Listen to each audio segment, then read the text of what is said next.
Let's talk dysfunctional breathing and the impact that it has on basically all facets of health. Right? A lot of people are starting to become more aware of the impact that dysfunctional breathing has, but they seem to be talking about it most in the present moment, right? I hold my breath, which makes me feel stressed. I breathe shallow and fast, and it makes me feel anxious. And yes, it's very important to understand the impact breathing has on your present moment experience. But what a lot of people aren't talking about is what happens when you breathe dysfunctionally for a year, 5 years, 10 years, right? The sheer volume of the number of breaths we take on a daily basis means that the impacts of dysfunctional breathing can really compound, right? So what I want to talk about today in this video, number one, right, is what are these long-term impacts of dysfunctional breathing, right? What is it doing to the body? Number two, what are the causes of dysfunctional breathing? Like, why are we seeing such a high prevalence of people that are breathing like shit, right? Like, what is the culprit here? And there's a couple I want to point to. And then number three, what can we do about it? I'm going to introduce you to a framework that I use with all of my clients that helps us start to, number one, eliminate, right, the causes of dysfunctional breathing, start to recover from the compensations that I've made, and then begin to optimize the system, right? Building a little bit more capacity and strength into our breathing system. So, what are the impacts of dysfunctional breathing? I'm going to talk about three things, right, with regards to how breathing impacts our health. The first is the heart, right? Our breath and our heart, or our cardiovascular system, are very intimately connected, right? The best analogy I've heard is your breath and your heart are playing follow the leader. If you breathe quickly right now, your heart rate is going to accelerate, right? And if you slow your breathing down, your heart rate is going to slow down. And this is that kind of follow the leader analogy I'm using here. Now, when we chronically overbreathe, right, we're breathing faster than we need to. What happens is we start to impact the chemistry of the blood, right? Breathing controls carbon dioxide. If I'm breathing faster, I'm breathing out more carbon dioxide. And what's really important to know about carbon dioxide is it's a vasodilator, right? Which means it controls the diameter of my blood vessels. Now, we've got somewhere in the realm of 100 to 120,000 kilometers of blood vessels in our body, right? That's kind of incomprehensible. All of those blood vessels are responsive to carbon dioxide, which dictates whether they constrict and tighten or whether they relax and dilate. And so when I'm overbreathing, when I'm breathing too quickly, I'm getting rid of the CO2, which is causing a constriction of the blood vessels in my body, right? That means there is more resistance to blood flowing through my cardiovascular system. What happens when there's more resistance? More pressure, right? So we're starting to see that this kind of chronic overbreathing is increasing my heart rate and it's increasing my blood pressure, right? These two things alone can contribute to the prevalence of things like heart failure and stroke, right? The other thing that we see happen when there's this consistent stimulus, right, to the heart rate is our heart rate variability goes down. So we tend to see, right, these chronic overbreathing hyperventilators, right, will have very low heart rate variability. And low heart rate variability is linked to almost everything, right? Stress-related dysfunction, anxiety, obesity, type 2 diabetes, right? Sleep disruption, insomnia, sleep apnea, the list really goes on. It's this kind of marker of like how resilient and strong is the body. And if heart rate variability is low, the body is predisposed, right, to a lot of stress-related dysfunction, a lot of disease, a lot of disorder. And so the first way that we want to understand what happens when I'm kind of dysfunctionally breathing for a long period of time, it puts a whole lot of stress on the heart and the cardiovascular system. What is the number one killer in the Western world today? Cardiovascular disease, right? So we have, right, one of these key causes of, right, issues with the cardiovascular system being breathing, but nobody's talking about breathing, right, as a cause to heart failure, stroke, cardiovascular disease. But here we have this direct mechanism, right? If I'm overbreathing, getting rid of CO2, I vasoconstrict my blood vessels, it increases my heart rate, increases my blood pressure, decreases my heart rate variability. We kind of got a recipe for disaster here. When we move from the cardiovascular system, the next impact I want to talk about is the nervous system, right? the nervous system seems to be all the rage today. Nervous system regulation, nervous system dysregulation, right? What are we talking about here with regards to breathing? The easiest way to think about the relationship between breathing and the nervous system is a line of communication, right? My breathing is informing my nervous system about the state of the world, right? Is it scary? Is it supportive, right? Should I be running for my life? Should I be relaxing, right? All of these responses are determined mainly by how I'm breathing, right? So if I'm breathing shallow, my nervous system perceives maybe we're running away from a tiger, maybe we're chasing our food, right? We've got to remember the evolutionary bias here to what breathing is informing the nervous system. So when I've been breathing a little too fast, a little too shallow, up into my chest for a really long period of time, it's continuing to push the nervous system into this state, right, where it prioritizes action and survival and threat detection, right? The sympathetic nervous system being this so-called fight-flight response. When I prioritize action and survival, inherently it means I have to deprioritize recovery, repair, restoration, right? The processes we associate with longevity. There's only a finite amount of resources and energy in the body. And if I'm in this state where my nervous system perceives survival is more important, it is going to shut down longevity, right? Because if I don't survive the next couple of minutes or this real or perceived threat that I'm dealing with right now, what does it matter if I'm healthy tomorrow, next week, next year, right? And so we allocate all those resources. Instead of repairing cells and managing inflammation and digesting food, it comes back to pumping the heart, right? Moving blood vessel out to the muscles, dilating the pupils, getting us ready to fight or to flee.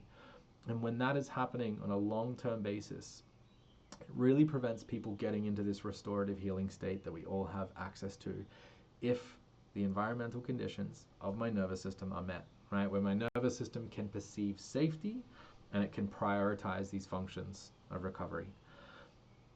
Beyond the nervous system, the final piece I want to talk about here is stress, right? The big bad S word. Stress is anything that pushes the body out of balance, right? We have a natural kind of balance in the body, and when we are pushed out of that balance, we can call that or label that stress. Now, as part of this system we kind of have a course correcting or a return to baseline, right, that is built into our stress response. So something takes me out, we call it stressful, and then my body works to bring itself back to that center point or to balance. But that ability to return to baseline, right, is really the healthy part of the stress response.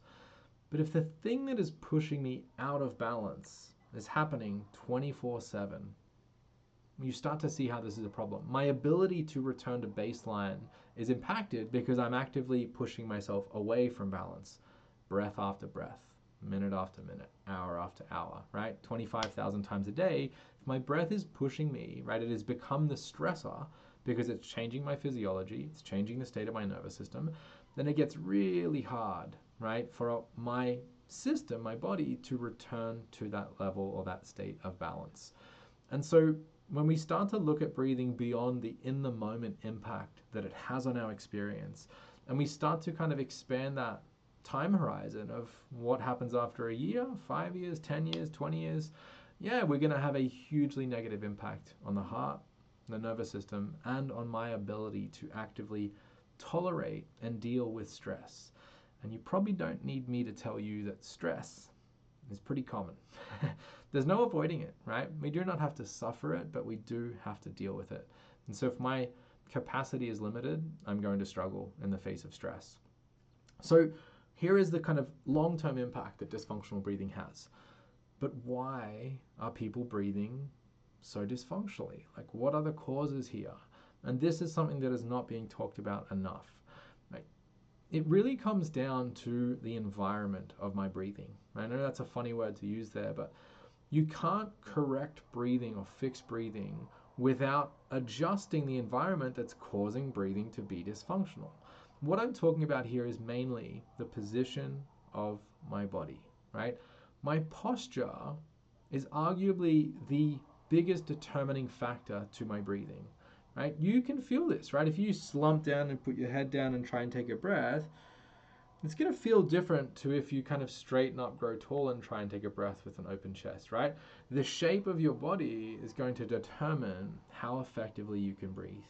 Now, introduce this little problem here. The phone, right? Studies have been coming out to show that when people are on their phone, their respiratory function, their lung capacity is reduced. Why? Well, it's got nothing to do with the app they're using or what they're doing on their phone. It's what position do they use their phone in. Go have a look outside and see how much you see this, right? People head down, forward, shoulders, rounded back, looking at their phone. And if we look at current statistics, right, people are spending 4 to 6 hours on their phone every day. So we have this thing that we're all doing, probably more than we should, that directly impacts the quality of my breathing. The quality of my breathing directly impacts all other systems of my body. This is a problem, right? We have to understand the influence that being on a phone or sitting at a desk or driving a car or putting your body in any position, right, that makes it harder for you to breathe optimally is having on health, right? I can't stress how important this is, and I can't stress how overlooked and mismanaged this problem is. This is not me saying throw away your phone, right? Like, technology is here, you are using our phone. Yes, you could probably develop a little bit of a better relationship, myself included, right? I really try and be intentional about screen time and how I'm using my phone, right? You actually see me as the strange person in a room that's using their phone like this, right? Because I don't want my posture to impact my breathing. So there are some simple things we can do, right?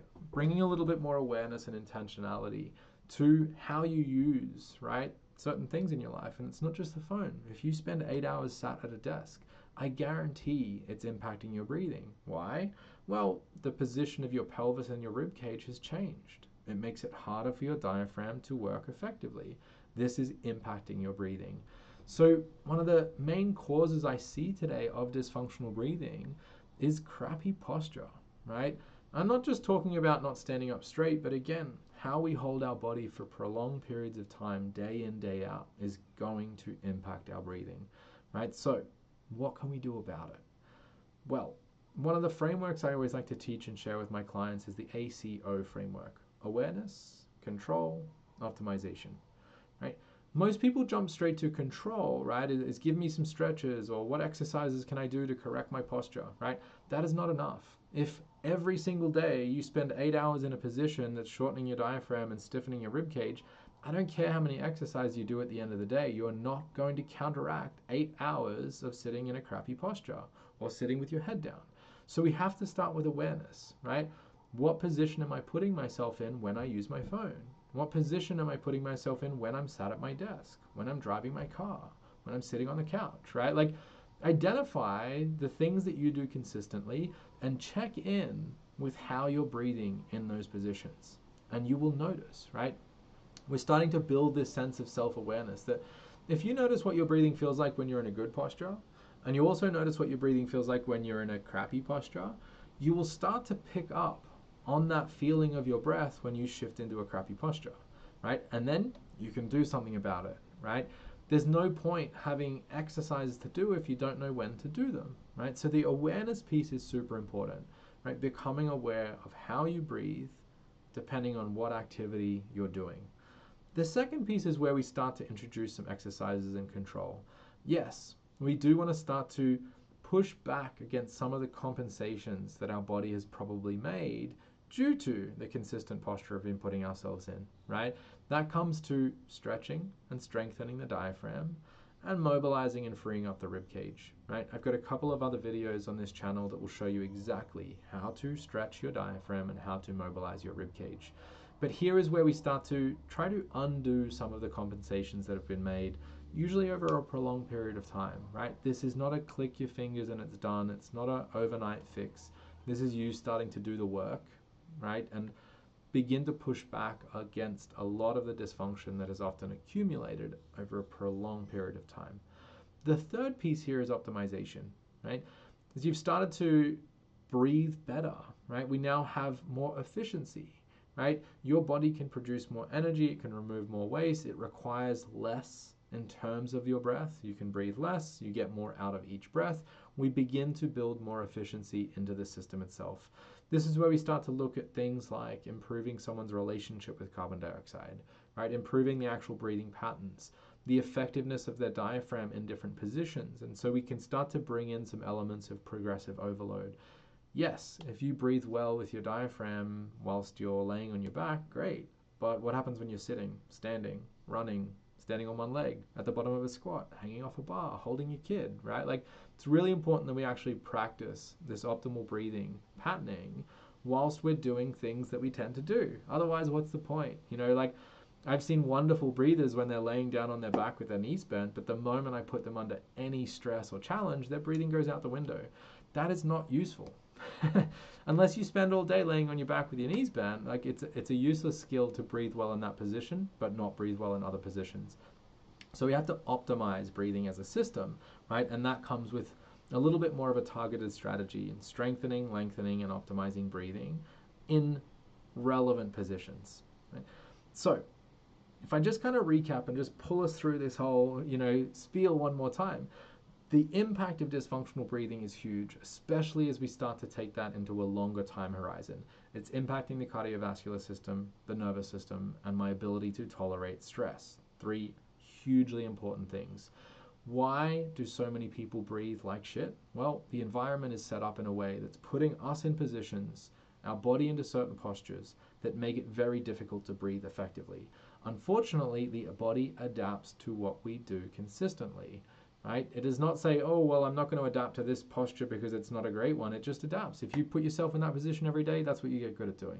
So check in with yourself, right? Like, what position am I putting myself in consistently? How is it impacting my breathing?